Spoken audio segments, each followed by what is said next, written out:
دلوقتي هنشوف مع بعض الجزء الأول من الحلقة اللي فاتت اللي ما يخص الكورس المبتدئين للرسم، عشان لأول مرة يتفرج عليا يبقى فاهم احنا بنعمل ايه. فركزوا معايا في الحلقة عشان دي حلقة مهمة جدا جدا جدا. ازيكم عاملين ايه؟ يا رب تكونوا بخير. انا عملت الفيديو ده علشان اوضح كام نقطة كده ليهم علاقة بقناة اليوتيوب. اول حاجة ان شاء الله هنقسم قناة اليوتيوب لثلاث كورسات. اول كورس للمبتدئين اللي عايزين يتعلموا الرسم، ازاي يرسموا، ازاي يعملوا دايرة، الف ب رسم، تمام، وايه الادوات اللي احنا هنستخدمها، طب اجيبها منين، كل الحاجات دي في الكورس ده، تمام. تاني كورس هنشتغل عليه هو كورس ازاي ترسم ازازة، ترسم قلة، تفاحة، بيضة، وازاي تظللها. وفي نفس الوقت الكورس ده هيبقى منقسم لحاجة تانية، ان احنا ازاي نرسم البورتريه او الوشوشنا. عايزه ارسمها كده، ارسمها كده، عايزه ارسم العين، البق، المناخير، كل حاجه، الشعر، كل الحاجات دي كده. ده الكورس التاني. تالت كورس وهو كورس بقى اللي طلب مني من كل مكان، من بره اليوتيوب ومن جوه اليوتيوب ومن كل مكان، وهو ازاي انسق الالوان. اللون ده لما احطه على اللون ده هيديني ايه، طب الالوان دي بتليق على ايه، كل الحاجات دي. فان شاء الله هندي الكورس ده برضو. فيبقى كده هما دول الايه 3 كورسات اللي هيبقوا موجودين في قناه اليوتيوب. احتجتوا اي حاجه معينه عايزين تتعلموها تبعتها لي على صفحه الفيسبوك، وبرضو هحط اللينك بتاعها. ودول البلاي ليست زي ما حاولت ان انا انظمهم شويه كده. في الفيديو اللي جاي ان شاء الله هتفهموا اكتر انا عاوزه ايه، وهتفهموا بالتفاصيل اكتر انا عملت ايه بالظبط. فتابعوا الفيديو اللي جاي ان شاء الله. ازيكم عاملين ايه؟ يا رب تكونوا بخير. دلوقتي انا عامله الفيديو ده عشان اوريكم البلاي ليست لقناه اليوتيوب، وازاي قسمت الفيديوهات، وازاي عملت كل مجموعه فيديوهات هتتعمل ان شاء الله عباره عن كورسات.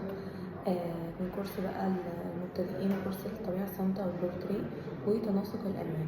فهنشوف دلوقتي مع بعض الفيديوهات مع بعض عامله ازاي. يلا بينا. دلوقتي انا خلاص نظمت البلاي ليست. فاول حاجه عملتها كورس المبتدئين للمبتدئين في الرسم.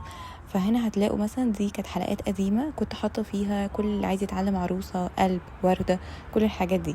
بس احنا حاليا هنبتدي مع بعض اول حصه من الفيديو اللي جاي ان شاء الله، ازاي نرسم دايره، ازاي نرسم مثلث، كل الاشكال اللي انتم تتخيلوها، وازاي نرسمها، وكمان ازاي نلونها مع بعض. فده اول كورس احنا هنبتديه مع بعض ان شاء الله. زي ما انتم شايفين كده انا بوريكم الفيديوهات كلها اللي انا كنت عاملاها.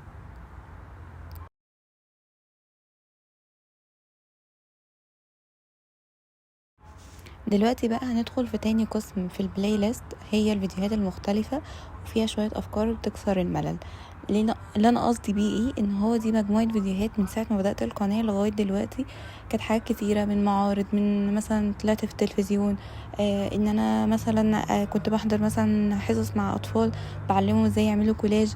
هتلاقوا حاجات كتيرة، 46 فيديو، هتلاقوا فيه حاجات كتيرة اوي تتكلم عني.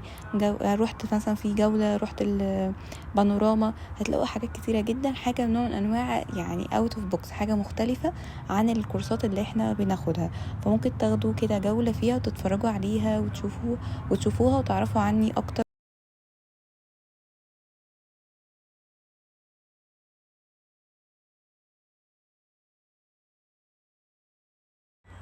هنا القسم الثالث وهو سلسلة حرف ورسمة ومعلومة. وده المعنى الحقيقي للفيديوهات دي، ان انا مش بس بيرسم الحروف ويرسم رسمة ليها، لا ده هو بيعرف معلومة سهلة وبسيطة وهو بيرسم وهو بيتعلم. وفي نفس الوقت انا وجهة نظري ان هو مثلا لو عنده نشاط في المدرسة ومش لاقي الحرف ليه رسمة، فياخدوا سكرين شوت من الفيديو ويوديه النشاط في المدرسة عادي جدا. فهو حاجة كده متكاملة مع بعض، هتفيده جدا جدا جدا، وهتفيد الأمهات كمان في المدرسة. الجزء اللي بعده وهي كورس كيفية رسم الطبيعة الصامتة ورسم البورتريه. فده جزء مهم جدا ومطلوب جدا. ازاي عشان امهد نفس الكليات الفنون، وازاي ابقى عندي خلفية عنها واتعلم حاجات الف ب، ويخليني ابقى داخل الكلية واثق من نفسي. هنا بقى هنتعلم كل حاجة، هنتعلم ازاي نرسم طبيعة صامتة. ويعني ايه طبيعة صامتة؟ يعني تفاحة، ازازة، اي شكل ممكن يخطر في بالك هنعرف نتعلمه. وفي نفس الوقت هنتعلم ازاي نرسم بورتريه. والبورتريه شامل كل حاجة فيه، العين، المناخير، البق، الشعر، كل حاجه. هتلاقوا في القسم ده هتلاقي فيه فيديوهات انا كنت حطيتها، اللي كانت طلبت مني ان انا ازاي ارسم عين وبورتريه والحاجات دي كلها. بس احنا بقى هنتعلم الاساس بقى، هنتعلم الف ب بورتريه. اخر قسم احنا هندخله دلوقتي وهو كورس تكوين الالوان، وازاي ايه الانواع الالوان اللي انا اشتريها ومنين، وازاي انسق الالوان على بعض، كل الحاجات دي كلها. هنا برضو هنتعلم مع بعض ازاي نعمل كل الحاجات دي، وبلتة الالوان ودايرة الالوان، كل الحاجات دي عشان لما تدخل الكلية تبقى واثق من نفسك وعارف معلومات كتيرة جدا. بس كده، بتمنى كده تكون الصورة وضحت لكل اللي متابعني قديم وجديد، وان هو عارف هو هيتعلم مني ايه هنا في القناة، واقدر اوصل له المعلومة بكل بساطة وبكل سهولة بإذن الله.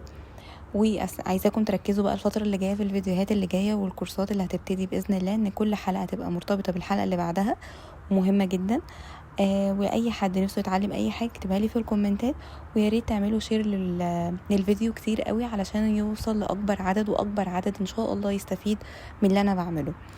بس كده، يا رب تكون الحلقه مفيده ليكم واستفدتوا حاجه النهارده، واشوفكم في حلقه جديده وفي بدايه الكورسات بتاعتنا باذن الله.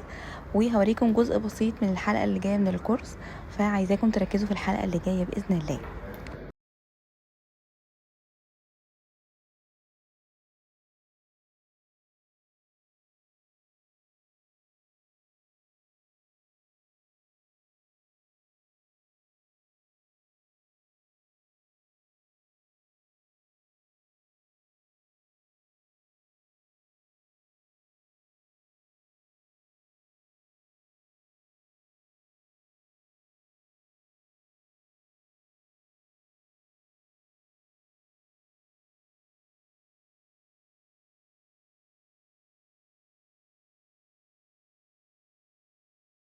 وده كان جزء بسيط قوي من الحلقه الجايه او من الكورس الرسم للمبتدئين، فعايزاكم تركزوا قوي الحلقه اللي جايه باذن الله، ويا ريت تشيروه لاكبر عدد من صحابكم عشان اكبر عدد يستفيد باذن الله. اشوفكم الحلقه اللي جايه باذن الله. باي باي.